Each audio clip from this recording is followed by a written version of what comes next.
Alex Caruso gets all NBA defensive second team. Should the Bulls trade for Josh Giddy, and why Jerry not helping LeBron may be a problem for the Chicago Bulls? All that and more in today's episode of Locked On Bulls. Let's go.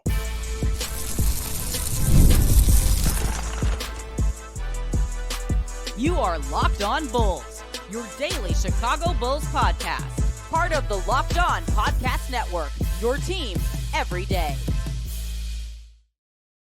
Thank you for tuning in to another episode of Locked On Bulls, member of the Locked On Podcast Network, where it's your team every day. I am Pat the Designer, back at it again. And today's episode is brought to you by Game Time. Download the Game Time app and create an account and use the code LOCKEDONNBA for $20 off your first purchase. Terms and conditions do apply. So, Alex Caruso winning all NBA defensive second team. A very, interesting relegation for Alex Caruso. Alex Caruso actually joked about it after being named to the second team because as you look at the first team, there's just a ton of defenders on there. Or I'm sorry, just a ton of big men on there. And he kind of joked that I guess all of the guards were all relegated to the all NBA second team. And my question to you guys is, was Alex Caruso robbed of all NBA defensive first team? And I guess let's start here, right? Let's start going through some of these and kind of pick out where you feel the first team, the second team, and the third team kind of fits in. Here's the first team for you. And he's not joking when you look at a lot of these guys, but there's a case for every one of these guys. Maybe Anthony Davis you could take off, but right now this year, Bam Adebayo, Anthony Davis, Rudy Gobert, Herb Jones, Victor Wembanyama. All elite defenders, all guys. I mean, you got Rudy Gobert, of course, Defensive Player of the Year, Victor Wembanyama, who many people believe should have won the Defensive Player of the Year award, and there's some out there who are saying that he was robbed. Bam Adebayo, I think, should have been in the running for that as well. I think he's one of the better on-ball defenders, but he seems to never get any love. Anthony Davis is interested to me, though, and that's kind of where I start to see this. Anthony Davis and Herb Jones, to me, wow, really, really good defenders. At what point do we start to kind of look at it and say, okay, yes, he's a really good defender, but what does Alex Caruso impact on his team defensively? I would argue that Alex Caruso is more of an impactful defender on as far as being able to guard more positions, being able to guard what's the right way I want to put this? As far as being able to go out there and be able to do whatever the team asks of him, not to say that Herb Jones isn't that. I think he kind of falls in that. But Anthony Davis, to me, I don't want to see Anthony Davis guarding point guards. I don't want to see Anthony Davis guarding, small forwards. It happens at times. The spot starts. Yes, he's a really good rim protector, but I just feel like Caruso getting all defensive second team, it was like you were going with the big man theme here, and you felt like you needed to put guys in there who just block shots. And not, again, these are really good defenders, so I don't want it to just be relegated to, oh, he's just a paint defender or he's just a shot blocker. But AC, to me, he's a guy who can defend anybody you need, any place you want, any area of the court you need covered. He can cover it. He's playing the passing lanes. He's forcing guys to always watch their backs because you never know when he's coming through for the strip. I think he impacts the game defensively kind of in a similar way like a Rudy Gobert does, kind of in a similar way like a Victor Wembanyama does, where not to say that he's standing in the paint and he's blocking away a million shots a game and nobody can get down there, but you always have to game plan your offense around, okay, where is this guy defensively? Who is he guarding at this point? Because we can't go to that player. He changes how people play offense. That's how you gauge defensive players. I know a lot of people look at these defensive player of the years. I know a lot of people look at these, like the Rudy Gobert, right? We saw a lot of, his defensive player of the year is invalid because Nikola Jokic cooked him. All right, guys, let's breathe a little bit. How many great defenders were in the 90s? Great. Like guys that, like, to this day, you can still look at a defensive rating and go, that guy is one of the greatest defenders of all time. How many of them stopped Michael? You know what I mean? It's difficult to stop the best player in the world. But the reason you give a Rudy Gobert, the reason Victor Wembanyama is in those conversations for defensive player of the year, at least to me, is because I got to change my entire offense around these guys. I'm not going to the paint. And I feel that same way about how Alex Caruso played his game this season, because with AC, I mean, you're not sitting there and being unaware of where he is on the floor. He ranked 4th in steals per game, 1.7. He ranked 7 in defensive box plus minus, 2.3. Yeah, I mean, like he was a guy who you often had to worry about coming through and shutting down somebody who you felt was going to be a big impact on your offense. Now, with how the rest of this Bulls defense shapes up, I could kind of understand why why he's not a defensive player of the year candidate and things like that. You have to be winning. You have to be at the top. You have to be able to shut guys down, shut teams down, right? And then people kind of look at you as that defensive player of the year candidate. But I absolutely think Alex Caruso should have been an all defensive first team candidate this season. I think that second team, like he said, I love the fact that he joked about it, but I do believe that second team was really just relegated for the guards. Like they were like, you know what? We're going to put the bigs up here. We're going to let guys who have a little more wingspan, a little more length, get on here. And so, and the second team is not a bad spot to be on. I mean, you got Alex Caruso, Drew Holiday, Jaden McDaniels, Jalen Suggs, Derek White. I think all of those names belong on this list. I think that this is a good list of guys. I just think, will there ever come a time? And I know the answer is no, right? But I guess, should there come a time is the answer where we kind of go back to doing some of this by position? Should there come a time where we kind of go back to, okay, here's the best point guard defender, here's the best shooting guard defender, here's the best small forward defender. And I know it's a lot more difficult now because you have guys playing all over the place, right? Who am I thinking of? Freaking Luka Doncic. That's the thing. Luka Doncic, to me, he's a small forward, right? But he's a point guard. You know what I mean? So it's like, how do you differentiate between Luka, who always has the ball in his hands, but more than likely is going to be guarding the three? How do you differentiate? How do you go back and forth on that? Right. So I know that makes it a lot more difficult, but I do just feel like we've kind of gotten to this point with a lot of these awards, with a lot of these lists, with a lot of these, honors that we see, all NBA, all defensive team. I mean, like a lot of these times where you just sit there and you're looking at 4 small forwards or 4 centers or whatever it is, because you've gone to this positionless basketball, and because, right, the center is the easy position to pick out of that, right? You're not sitting here trying to figure out, okay, is this guy a point guard or a power forward? Which, again, it wouldn't be that difficult to figure out because you just look at how many minutes somebody played at a position, and then you log them as that. But maybe that's too structured nowadays for how the NBA is playing its game. But to me, I just feel like, really missed out on an opportunity here for Caruso to be able to get that all defensive first team. And listen, I'll say this. Does this change anything about how the Chicago Bulls move in the future? I think there is a benefit here for a guy like Alex Caruso, because to me, the price goes up. And you had people willing to pay a hefty price last season.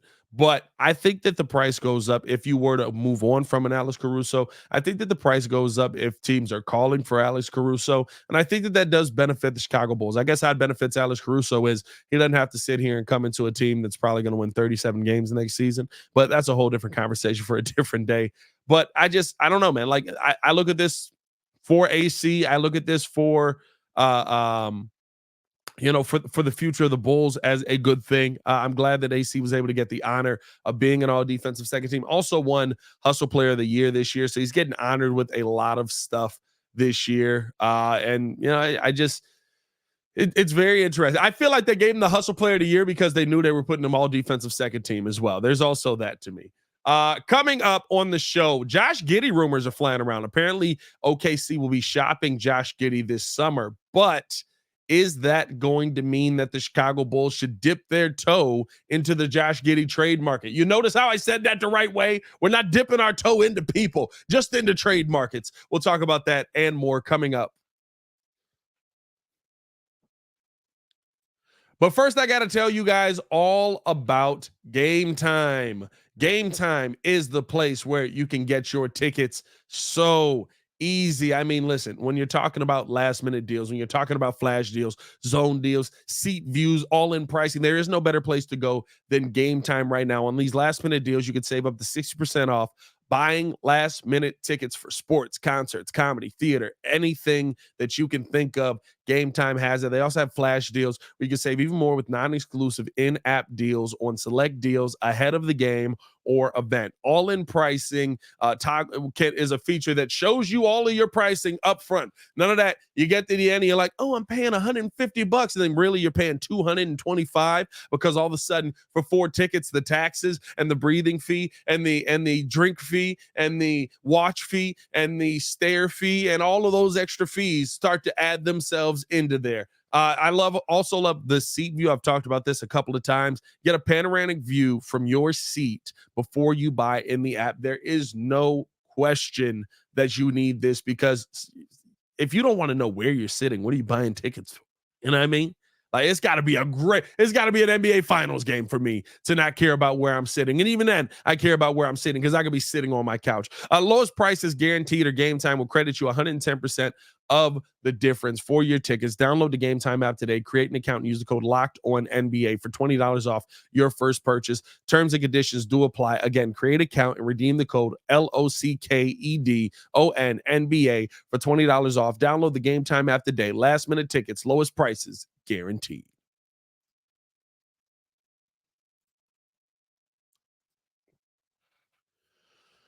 All right. Welcome back to another edition of Locked On NBA. I appreciate you guys for tuning in and showing love. If you haven't done so, hit that like button. Subscribe to the page, man. Make sure you guys are subscribed. I know a lot of you guys sit here, you enjoy the content every day. You're watching the content, you're tapped in, but you're not hitting that subscribe button. We're trying to get over 10,000 subscribers on this channel. So help us out, man. Hit that subscribe button. And if you're on the podcast side, come on over to the YouTube side, hit that subscribe button. If you're on the YouTube side, go on over to the podcast side, leave that 5-star review. Appreciate you guys for showing love. Josh Giddy is reportedly being made available by the Oklahoma City Thunder. This is interesting because Evan Cindery tweeted this out, that the Thunder are widely expected to shop Josh Giddy in trade talks this offseason, who has now become extension eligible. OKC will likely attempt to trade Giddy alongside some of their 13 future first-round picks to secure an impact player who is a cleaner rotation fit. And my question is there somebody like this on the Chicago Bulls right now? Now, Giddy coming in, if they were to pick up his club option and trade him on that, he would be making about $8 million on that, come in as a one-year player, possibly work some things out maybe, and you're able to re-sign him to an extension. If they do sign him to an extension, right, that number would be a little bit different. Maybe they're trying to match monies, but how much money are you willing to pay Josh Giddy? But here's the baseline for me.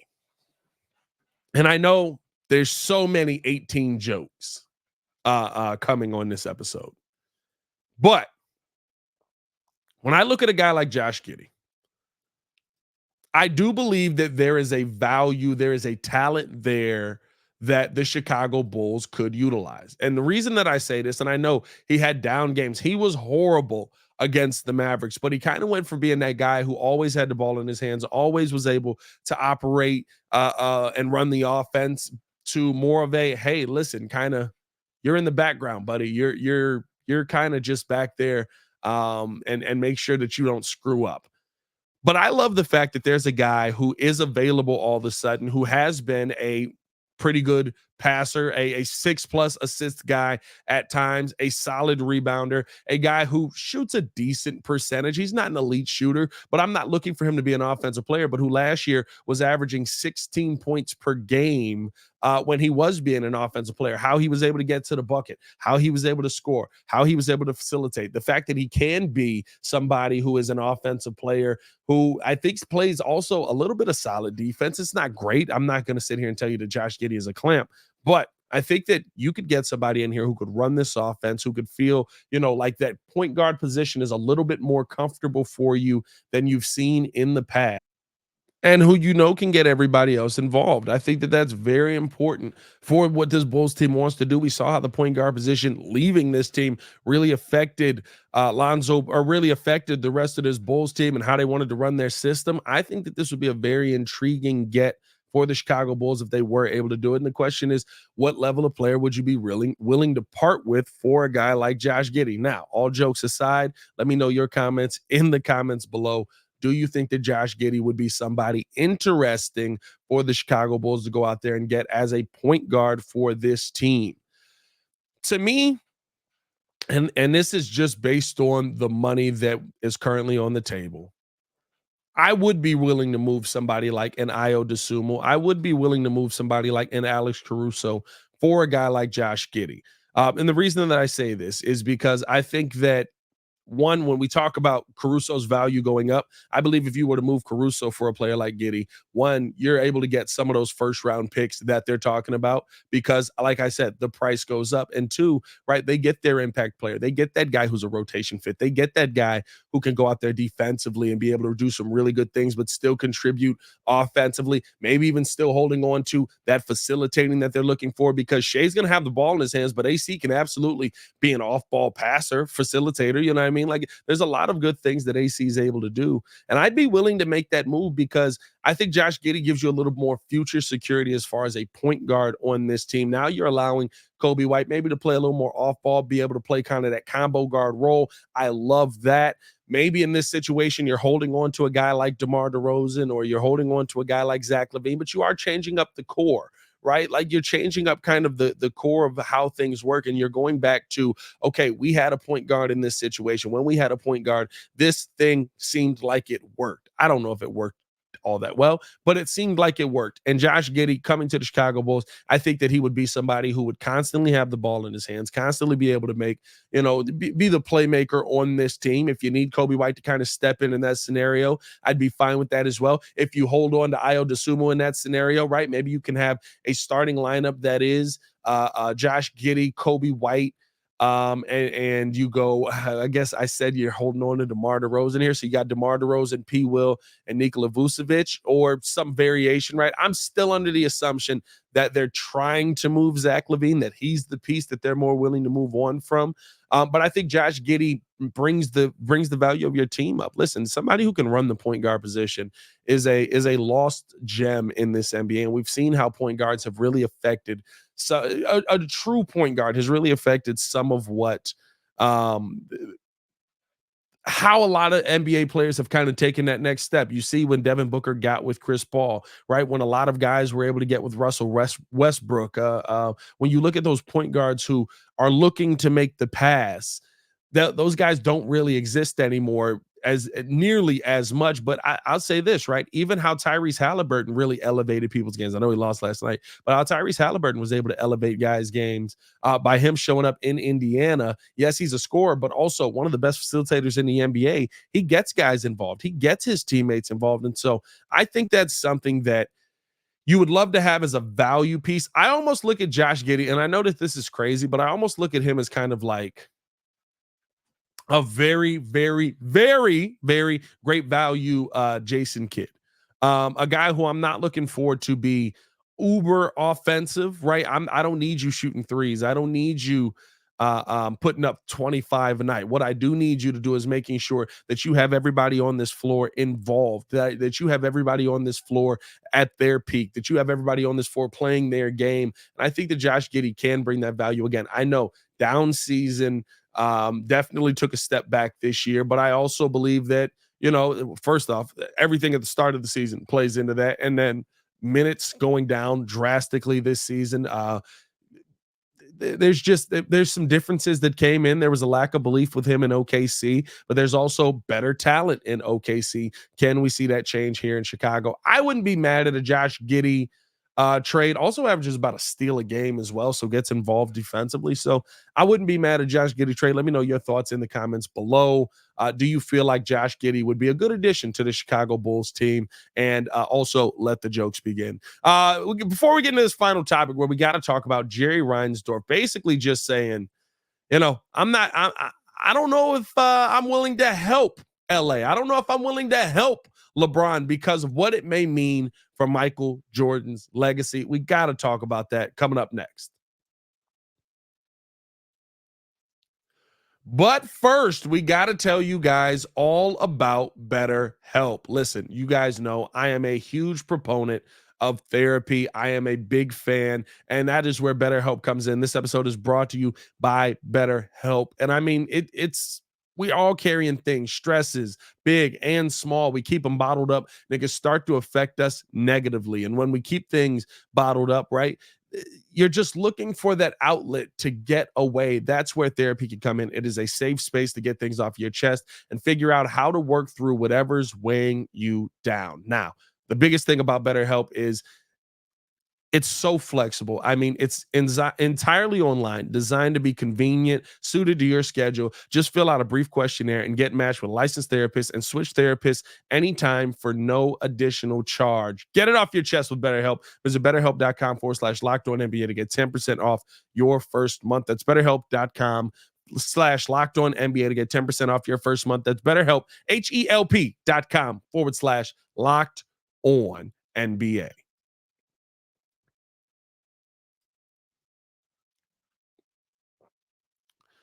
All right, let's finish it out, y'all. Appreciate y'all tuning in, showing love. Jerry Reinsdorf getting in the way again. It is being reported that Jerry Reinsdorf is unwilling to deal with anything Lakers for probably the dumbest reason that I've ever heard in my life.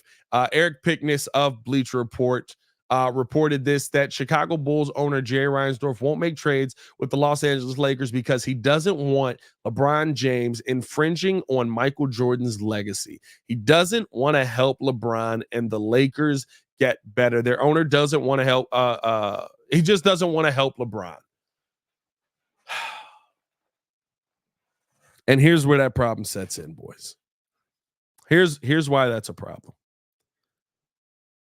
Because in not helping LeBron, we've clearly seen that this has hurt the Chicago Bulls. I get it. You don't want to help with Jordan's legacy, which I think at this point, Jordan's legacy is what Jordan's legacy is. LeBron's legacy is what LeBron's legacy is. I don't think LeBron, I guess winning another ring maybe adds to that and with all the final appearances. But what piece are you sending, minus Alex Caruso, that you think is helping LeBron get another ring? Is Zach LaVine helping Brian get another ring? And this is an old school mindset, right? This is an old school mindset. You don't help your enemies. You don't help the guys that, and I'll say this, I'll bet you this goes back even more than just Michael Jordan. I'll bet you this goes back to LeBron coming to Chicago, doing the whole thing, meeting with the team, and then taking his talents to South Beach and realizing that, this is not going to go how we wanted to go. And now we're here with Derrick Rose, Carlos Boozer, Joakim Noah. We're not the ones winning championships because we're losing to LeBron. I get that. I understand that beef coming in. And I almost understand you sitting there saying, you know what? I'm not going to help that guy because he didn't want to help us. Fine. But what you're doing is hurting the Bulls. You're hurting the team that you own because the Lakers have talked trades with you. The Lakers have talked about acquiring Zach LaVine. The Lakers have talked about acquiring DeMar DeRozan. The Lakers have talked about taking you out of the situation that you refuse to get yourself out of, that you're in right now. I feel like every time I do a solo episode, something about Jerry comes up and I end up ranting like this. Don't worry about that. But I'm just saying, like, this is, I would say don't view this as helping LeBron because I don't know if you have pieces that can help LeBron right now. I don't know if you have pieces that make LeBron a championship contender. I don't know if those pieces exist on this team. LeBron James got to the playoffs this year without anything that you had. What are you hurting him with? What piece do you have, like I said, outside Alex Caruso, that you feel puts him over the top? And maybe this is the Caruso deal. Maybe that's why this guy, because we know the Lakers wanted him back. We know the Lakers were widely interested in reacquiring Alex Caruso. But what's the answer that you're looking for here with this team? And I get it, right? Jerry's not thinking right now. Jerry's not thinking, 3 years down the road. Jerry's thinking like, listen, I'm season by season. I'm on this team season by season, and I bet you there's so much of an old mindset here, dog. Like, think about how teams used to operate when Kobe was here, when Michael was here, and you just knew you weren't going to win championships. You just knew. You were like, we're not going to win. So they just like kind of, we're going to remain competitive. We're going to do what we can. And then once that guy's gone, once he's out of the league, then we'll be competitive again. But it's not how things work. There's too many stars. Yeah, Anthony Edwards competing tonight to try and make the NBA finals. And he's 22. He's going to be here for a while. I don't know, man. I don't know. I think that this is it's a bad look for Jerry Reinsdorf. It's a bad look for the team overall. And the fact that you won't help LeBron instead of saying, I'm looking to do everything that I can to help the Chicago Bulls. I think that's why we're here. I think that's a major reason why we're here. And it's a conversation that I hate having to have every single time we talk about this. I'm not even spending that much time on it. When I saw this report, I was sitting here, I was like, we're worried about LeBron James in the year 2024 infringing on like what is changing his legacy short of a championship? What's changing LeBron's legacy? Was he going to score more points? He keeps breaking his own record every friggin' night. Is he what is he going to win a defensive player of the year? Mike still got more. Another MVP? Nobody cares. Although if he did have another MVP season, that would be absolutely insane. I'm not going to lie. 30, 36, 37 years old, MVP season, crazy work. I hate that we have that we have an owner in place who is supposed to be Michael's team, right? It's supposed to be Michael Reinsdorf's team. And yet at every single turn where something can be changed, we hear Jerry Reinsdorf stepping in. I got. We'll see. We'll see kind of what this Bulls team ends up, doing in the offseason. Maybe there will be some trades made. Maybe there'll be some interest for him. Let me know your thoughts in the comments below on Jerry not helping LeBron infringe on Michael's legacy, that is. Follow us on everything at Locked On Bulls. You can follow me on everything at Pat the Designer. Appreciate you guys for tuning in and showing love. Y'all stay safe out there, Chicago. I can't do it anymore. Peace.